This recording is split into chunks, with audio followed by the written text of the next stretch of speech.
Assalamualaikum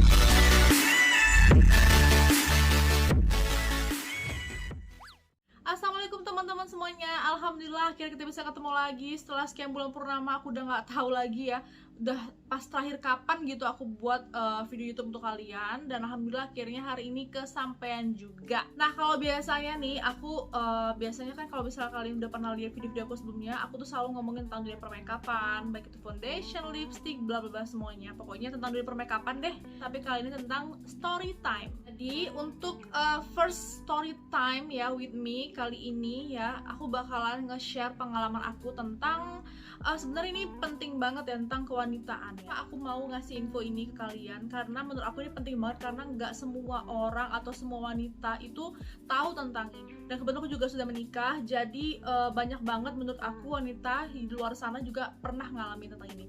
Tapi sebelum kita mulai videonya, jangan lupa untuk di-subscribe seperti biasa biar aku juga semangat buat video-video barunya.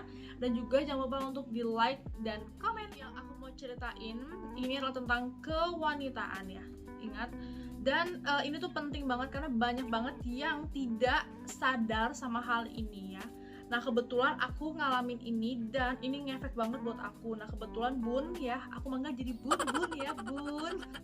Jadi kebetulan aku tuh udah menikah hampir 3 tahun. Bukan hampir sih, udah 3 tahunan, malah 3 tahunan lebih. Bulan 4 kemarin aku udah 3 tahun. Tapi alhamdulillahnya belum mungkin ya, ini masih alhamdulillah ya. Kita nggak boleh ya, namanya apapun dikasih sama Allah tuh tetap alhamdulillah. Alhamdulillahnya itu ya mungkin masih diberikan kesempatan untuk bekerja, untuk menikmati kehidupan. Jadi aku belum memiliki keturunan sampai saat ini ya, nggak apa-apa ya, gak usah bersedih ya. Sekarang bilangnya gak usah bersedih karena flashback ya. Mungkin gimana ya dibilang, pastilah di antara kalian semua yang mungkin awal menikah itu pasti pingin banget cepet dapat momongan, tapi ternyata pada kenyataannya tuh lambat, atau mungkin belum dapat momongan tuh malah bikin kalian tuh makin down, kayak gitu-gitulah pokoknya. Nah, yang akan aku bahas di sini adalah tentang mengapa aku jadi, ini salah satu faktor ya, salah satu faktor yang menghambat aku juga sulit. Nah, ini juga penting karena aku yang aku takutkan adalah banyak wanita-wanita atau remaja-remaja di luar sana tuh belum mengetahui tentang hal ini atau tidak peka tentang hal ini. Oke? Jadi ini tentang menstruasi. Nah, salah satu yang aku takutkan akan terjadi juga pada akhirnya gitu. Karena sebelum aku menikah ya, itu juga terkendala di bagian menstruasi. Nah, yang aku bahas di sini nanti ada beberapa poin ya Bun. Jadi biar nggak belibet. Nah, untuk hari ini aku bakalan jelasin 2 poin utama ya. Nanti bakalan ada berkelanjutan karena banyak banget ya. Jadi dari mulai gejala, kemudian penanganannya, kemudian efek samping dan lain-lain. Jadi yang bakal aku jelasin ada 2 poin. Yang pertama, awal mula mengapa menstruasi aku tuh kacau balau. Terus yang kedua, awal mula aku tuh sempat didiagnosis PCO waktu itu sama dokter aku. Oke, yang pertama itu tentang menstruasi, yang kenapa aku kok bisa sih jadi kacau balau gitu menstruasinya. Nah, menstruasi aku tuh kacau balau mulai dari aku masa remaja. Jadi kayak lagi zaman-zamannya sekolah, oke? Lagi zaman-zaman sekolah. Nah, pada umumnya ya, mungkin ini juga nggak sepenuhnya yang aku jelasin ini nggak semua tentang full medis, bahasa medis ya Bun. Jadi ini yang aku jelasin adalah bahasa-bahasa yang menurut aku tuh mudah dimengerti ya. Jadi menstruasi itu kan sebenarnya adalah proses peluruhan ya, peluruhan dinding rahim yang tidak terjadi pembuahan, itulah yang akan diluluhkan. Nah, atau sel-sel perut yang tidak terjadi pembuahan itu yang diluluhkan. Nah, waktu zaman aku sekolah itu tuh memang udah acak-adul. Jadi bisa mens aku tuh 2 bulan sekali, terus kadang 3 bulan sekali, pernah itu sampai 6 bulan sekali. Wow, itu tuh kacau banget sih. Campur aduk sih rasanya, cuman kayak mikirnya tuh kayak oh oke deh, fine aja, berarti nggak ada masalah, soalnya juga masih sekolah. Gimana sih masih zaman sekolah, kayak ya udah deh main-main aja gitu ya. Nah, setelah itu aku tuh nggak ngerasa yang gimana-gimana, karena setiap mendapatkan menstruasi aku tuh nggak sampai yang sakit perut, kram gini-gini, enggak. Karena teman-teman aku tuh pada kayak kok mereka tuh dapet tiap bulan tapi kram perutnya berlebihan atau apa gitu-gitulah pokoknya. Tapi kalau aku tuh permasalahannya cuma di 2 bulan sekali, 3 bulan sekali, kalau misalnya kadang tuh bisa sampai 6 bulan sekali seperti itu. Nah, jadi zaman sekolah itu dimulainya. Nah, aku tuh nggak sadar, bisa jadi salah satu faktor penyebabnya adalah satu, makanannya yang tidak makanannya sembarangan. Kita sendiri tahu ya kalau misalnya lagi zaman sekolah pasti makanan tuh banyak banget ya, kayak mungkin SS, bakso-baksoan atau pokoknya yang nggak sehat-sehat gitu. Nah itu mungkin kita makan gitu dan kita nggak sadar gitu.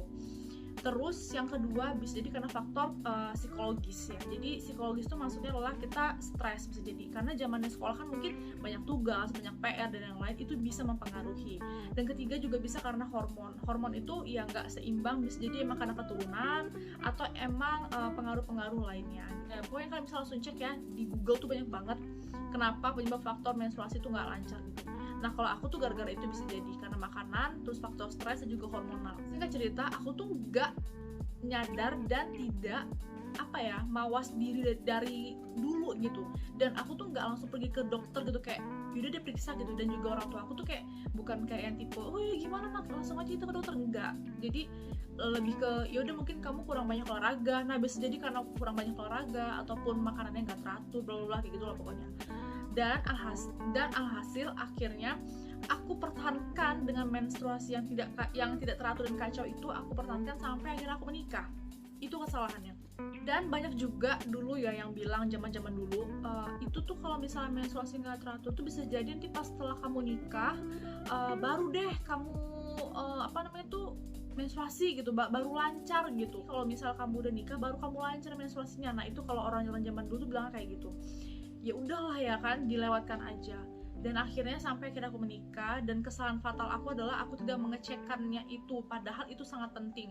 Kenapa aku bilang penting? Pertama, logikanya ini adalah yang disampaikan sama dokter aku ya pas aku udah konsultasi, bahwasanya kalau setiap bulan itu pasti seorang wanita itu akan memberikan atau menghasilkan satu sel telur yang matang gitu. Nah sel telur itu yang tidak dibuahi, itulah makanya terjadi yang namanya menstruasi. Nah, triggernya adalah ketika kita yang tidak menstruasi atau menstruasi itu kurang teratur ya, bisa jadi kayak 2 bulan sekali, sebulan kadang 2 kali mungkin, atau mungkin ada yang 3 bulan sekali, 4 bulan dan yang lain. Itu kan susah menentukan di mana yang namanya masa subur, dan kita nggak tahu mana sel telur matang kita, begitu pokoknya. Dan akhirnya panik dong ya kan, ya udahlah. Nah awal pernikahan aku tuh kayak santai aja, biasa aja, kayak udah ngikutin aja gitu ya kehidupan. Ya udah deh kalau memang dikasih ya udah, kalau misalnya enggak ya udah gitu. Tapi kesalahan aku adalah aku tidak terlalu aware sama hal itu, jadi akhirnya berlarut-larut. Padahal jika kalian punya permasalahan di menstruasi yang tidak teratur, itu wajib banget kalian harus periksakan ya. Baik itu wajib banget kalian periksakan ke dokter, karena biar jelas mengapa ya, terus bisa didiagnosis lebih awal dan melakukan tindakan gitu. Dan akhirnya finally ya, akhirnya aku ke dokter nih. Ke dokter yang pertama, jadi aku sebelum mencoba herbal aku tuh coba ke dokter. Nah dokter pertama memang agak sedikit ini ya, karena menurut aku tuh tipe orang yang nggak suka bertele-tele. Jadi kalau misalnya emang ada permasalahan sakit, aku tuh pinginnya kayak yaudah harus ngapain langsung gitu. Jadi nggak suka yang bertele-tele.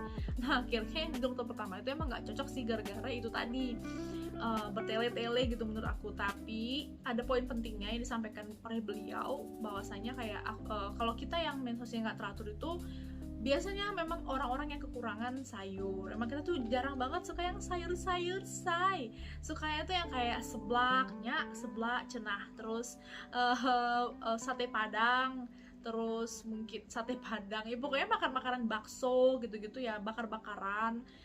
Jarang makanannya hijau-hijau atau sayur-sayur tuh buah-buahan. Nah itu bener banget pokoknya apa yang dikatakan sama dokter aku. Dan akhirnya aku menyadari kalau oh my god, kayaknya emang aku salah dari awal tuh. Emang makanan aku juga udah gak teratur banget ya, jadi suka jajan-jajanan tuh, suka yang namanya jajan-jajanan. Kayak aku tuh suka banget kayak burger ya, McD, KFC. Memang gak semuanya junk food, tapi aku tuh suka banget yang berbau-berbau dengan makanan western kayak gitu-gitu. Dan aku jarang banget menyentuh yang namanya buah-buahan ataupun sayur-sayuran. Kalau buah-buahan masih oke, tapi kayak sayur-sayuran tuh jarang banget gitu. Dan akhirnya ya udah, terus dokter aku tuh emang belum mendiagnosa aku tuh kenapa, cuman diaturlah si menstruasinya itu. Dan ternyata sempat hampir sempat mungkin bisa jadi sempat diagnosa PCO. Nah, apa itu PCO? Nah, PCO itu polycystic ovarium syndrome. Sebenarnya itu ada PCOS sama PCO. Kalau yang sindrom itu, PCOS itu dia yang gabungan antara menstruasinya nggak teratur, banyak tumbuh bulu-bulu, banyak berjerawat dan yang lain. Nah, kalau aku tuh antara PCO dan PCOS tuh kayaknya mungkin ke PCO, yang mana aku tuh lebih ke hormonal atau lebih ke menstruasinya nggak teratur gitu. Dan kalau misalnya gimana sih Kak, kok bisa tahu kamu tuh hampir didiagnosa PCO gitu? Waktu itu aku di USG ya, sempat di USG. Mungkin aku nggak sampai yang USG transvaginal, cuman hampir aja gitu kelewat kalau bisa jadi PCO karena sel telurnya kecil-kecil. Nah, teman-teman ya, yang belum tahu PCO bisa banget kalian langsung Google ya. Jadi PCO atau PCOS itu adalah sel telurnya itu kecil-kecil, jadi nggak bisa matang dengan sempurna gitu. Dimana sel telur kita yang nggak matang ini tuh susah untuk membesar, hasil menstruasi juga jadi nggak teratur seperti itu. Karena itulah di video kali ini aku mau ngasih tau ke teman-teman ya, bahwasanya buat kalian yang punya ya keluhan menstruasi nggak teratur, wajib banget untuk langsung dicek ke dokter segera ya, karena itu sangat menghambat. Apalagi kalau misal kalian itu mau menikah, wajib banget kalian aturin dulu tuh menstruasinya gitu, karena kalian nggak akan tahu masa subur kalian tuh kapan, dan tahu sel telur itu bisa matang tuh nggak akan tahu gitu. Nah, jadi itu triggernya di situ. Jadi buat teman-teman ini, kalau misalnya ada yang menonton adalah remaja, itu wajib banget ya, ini sebenarnya mengedukasi banget biar kalian aware sama diri kalian sendiri gitu.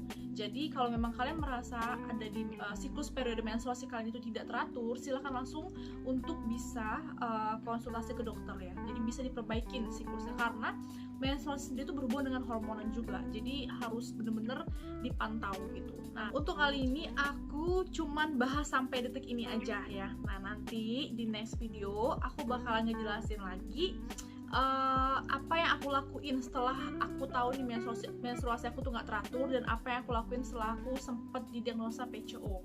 Apakah aku akan coba herbal atau aku nyoba ke dokter lagi, nanti aku pokoknya jelasin sampai aku nyobain herbal yang ekstrim, aku bakal ngejelasin ke kalian. Oke, pokoknya tonton terus ya di Storytime with Me ini, karena mungkin aku bakalan ceritain yang lain lagi ya selain ini. Pokoknya aku bakal nge-share edukasi juga ke teman-teman semuanya, menurut aku penting untuk aku share, oke? Dan jangan lupa sekali lagi untuk di subscribe, like, komen, dan juga jangan lupa untuk di share jika kalian merasa ini itu sangat bermanfaat untuk bisa dibagikan ya, atau mungkin ada orang yang pernah ngalamin hal sama tapi nggak mau untuk, takut ya untuk dicek ke dokter dan yang lain. Oke, jadi gitu ya teman-teman, biar kalian tuh nggak bosan ya nonton video aku ya, bakal kita lanjutin lagi di next part yang keduanya.